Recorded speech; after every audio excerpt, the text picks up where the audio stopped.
Hi.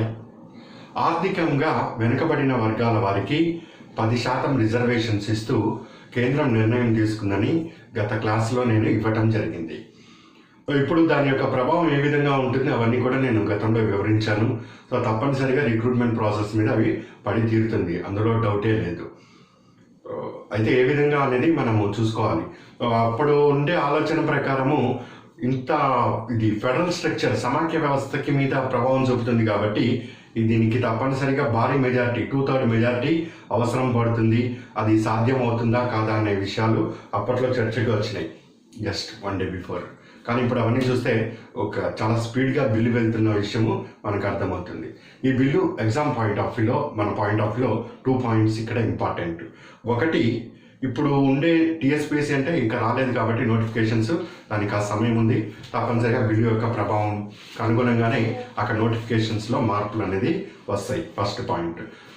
ఇక్కడ ఆంధ్రప్రదేశ్కి సంబంధించి ఆల్రెడీ నోటిఫికేషన్స్ వచ్చినాయి కాబట్టి ఇక్కడ ఏ విధంగా ప్రభావం ఉంటుంది అనేది అభ్యర్థులందరిలో ఆలోచన ఉంటుంది. అయితే ఇక్కడ మళ్ళీ చెప్పే అంశం అదే. మనము ఇప్పుడు లోక్సభలో బిల్లు పాస్ అయింది, రాజ్యసభ పాస్ అవుతుంది, అక్కడ జరిగే కార్యక్రమాలు జరుగుతూ ఉంటాయి కాబట్టి ఆ బిల్లు యొక్క ప్రభావం ఏ విధంగా ఉంటుంది అన్నది మనం అప్పుడే చెప్పలేమండి. కాస్త ఇంకా టైం అనేది కాస్త అవసరం పడుతుంటుంది. ఎగ్జామ్ నోటిఫికేషన్స్కి సంబంధించి ఏ విధంగా ఉంటుంది అనేది నేను తప్పనిసరిగా మీకు అందజేస్తూ ఉంటాను. ఎందుకంటే ఎంతోమందికి ఇది లబ్ధి చేకూరుస్తుంటుంది. ఈ రిలీజియస్కి అతీతంగా హిందూకైనా ముస్లింకైనా ఇంకో క్యాస్ట్కి ఎవరికైనా కానీ, రిలీజియన్స్ హిందూ మతంలో ఎవరికైనా కానీ 10% రిజర్వేషన్స్ బెనిఫిట్ అంతా ఏంటో వాళ్ళ ఫేట్ అంతా కూడా మారిపోతుంది. ఏమన్నా కొంత బెనిఫిట్స్ అందినా కానీ మార్పులు, గతంలో లేని అవకాశాలు ఇప్పుడు మళ్ళీ కొత్తగా వస్తూ ఉంటాయి. తప్పనిసరిగా బెనిఫిట్ అనేది అక్కడ ఉండి తీరుతుంది, అందులో డౌటే లేదు. మరి ఏంటి దీని కాలక్రమం అంటే నేను దాని మీద సపరేట్గా ఇస్తాను వీడియో. అది ఎప్పుడు అనేది కాస్త టైం పడుతుంది ఆ మార్పులు. అప్పటి వరకు కూడా మీరు ఏదైతే చదువుతూ ఉన్నారో మంచి స్పీడ్లో ఉన్నారు, ఇప్పుడు దాన్ని మాత్రం డిస్టర్బ్ చేయకండి. ఆ వేడి అదే విధంగా కొనసాగుతుంటే బెనిఫిట్స్ అందినాయి అనుకోండి, చక్కగా ఆ బెనిఫిట్ పొందుతూ ఉంటారు. అందలేదనుకోండి, ఇదే ప్రాసెస్ కొనసాగుతుంది, అప్పుడు కూడా బెనిఫిట్ అవుతుంది. కన్ఫ్యూజన్ స్టేట్లో ఆగిపోరు. ఇది ఫస్ట్ విషయం నేను చెప్పేది. దీనికి సంబంధించి తప్పనిసరిగా మీకు అందజేస్తూ ఉంటాను. నాకు కూడా అభ్యర్థులకి అందుబాటులోకి వస్తున్నాయి కొత్త అంశాలంటే నాకే ఫస్ట్ ప్రయారిటీ ఉంటుంది. నేనే మీకు అందజేసుకోవాలి అని మీరు ఆలోచించాల్సిన పని కూడా లేదు. సో సెకండ్ పాయింట్, ఇక్కడ నేను ఎగ్జామ్ పాయింట్ ఆఫ్ వ్యూలో దీన్ని వివరించుకోవాలనుకున్నాం. ఎగ్జామ్ పాయింట్ ఆఫ్ వ్యూలో నేను దీన్ని ఏ విధంగా చెప్పాలి అంటే, సో ఇక్కడ 2/3 మెజారిటీ అనేది చాలామందికి కన్ఫ్యూజన్ క్రియేట్ చేస్తున్నది. న్యూస్ పేపర్లు కానీ అవి ఇవి చదివి వాళ్ళకి మైండ్ సెట్ ఏ విధంగా ఉంటుంది అంటే, ఇప్పుడు ఒక సామాన్యుని అడిగాడు అనుకోండి, మొత్తం 552 మందిలో 2/3 మెజారిటీ ఎంత అంటే మామూలు క్యాలిక్యులేటర్ ఏదో పట్టుకుని ఎవరిని అడిగినా చెప్తారు 362 మంది సభ్యులు ఉండాలి. 362 మంది సభ్యులు ఉంటే రాజ్యాంగ సవరణ 124వ రాజ్యాంగ సవరణ బిల్లు, ఇది important number exam point of వ్యూకి.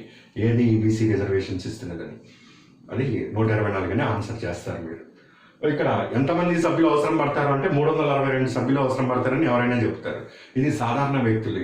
కానీ పోటీ పరీక్షకి ప్రిపేర్ అయ్యే వాళ్ళ మైండ్ డిఫరెంట్గా ఉండాలి. సో పోటీ తత్వం అనేది అక్కడ కనిపిస్తూ ఉండాలంటే టెక్నికల్ పాయింట్స్ని ఇందులో గమనిస్తూ ఉండాలి. పాలిటీ అందరికీ సాధారణంగా ఈజీగానే కనిపిస్తుంది, కానీ అక్కడే మార్కులు మీకు తగ్గడానికి గల కారణం ఏంటంటే ఆ టెక్నికల్ ఆస్పెక్ట్స్ మీరు చాలామంది అబ్జర్వ్ చేయలేకపోతున్నారు. నేను క్లాస్ స్టార్ట్ చేసిందే పార్లమెంట్ అనే టాపిక్ తోటి. ఆ ముందు టాపిక్స్తో స్టార్ట్ చేసేవాడికి కూడా పాలిటీ అర్థమైనట్టే ఉంటుంది, కానీ స్కోర్ రాదు. మన క్లాస్ అనేది పార్లమెంట్ తోటే స్టార్ట్ అయ్యాం. సో దానివల్ల చాలామందికి అసలు చాలా డెప్త్గా మనం పాలిటీని అనాలిసిస్ చేసేకల్లా చాలా ధైర్యం వచ్చింది. ఆ కాన్ఫిడెన్స్ సివిల్స్తో కూడా రాస్తున్న అభ్యర్థులు ఉన్నారు మన దగ్గర. ఇక్కడ పాయింట్ని మీరు అబ్జర్వ్ చేస్తే సాధారణంగా 2/3 మెజారిటీ అంటే 362 మంది అనేది అభిప్రాయం.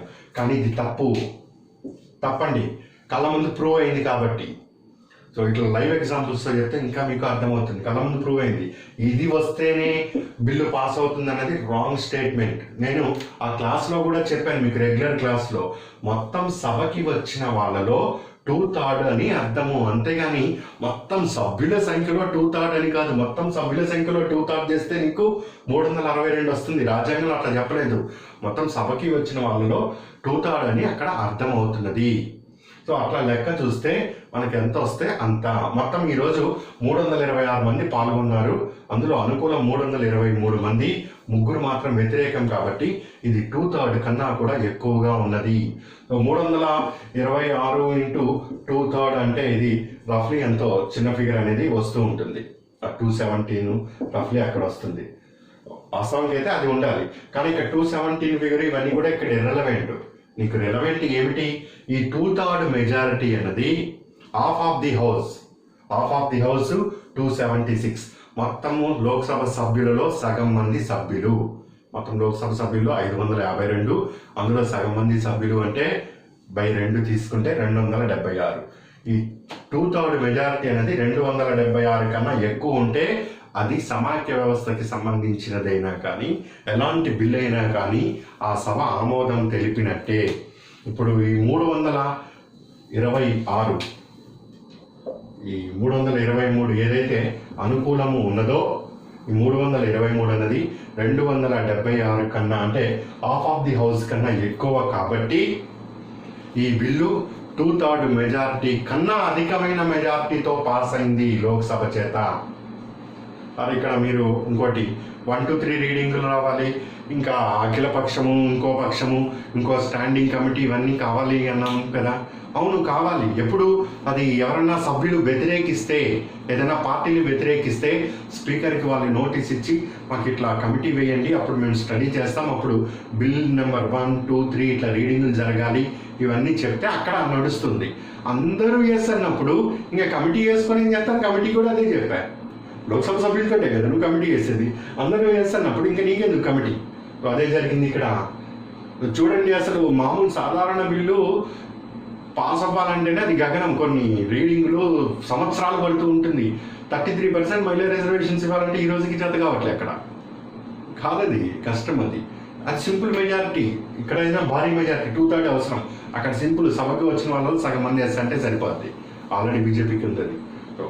అట్లాంటి బిల్లులు చాలా పెండింగ్లో ఉన్నా కానీ అసలు సమాఖ్య వ్యవస్థకి మార్చేంత bill 124 constitution amendment bill pass అవ్వటం అనేది అసాధ్యము అది అనుకున్నాం. కానీ అందరూ అన్ని పార్టీ లోక్సభ వాళ్ళు ఎస్ అనేసరికి ఆటోమేటిక్గా పాస్ అయిపోయింది.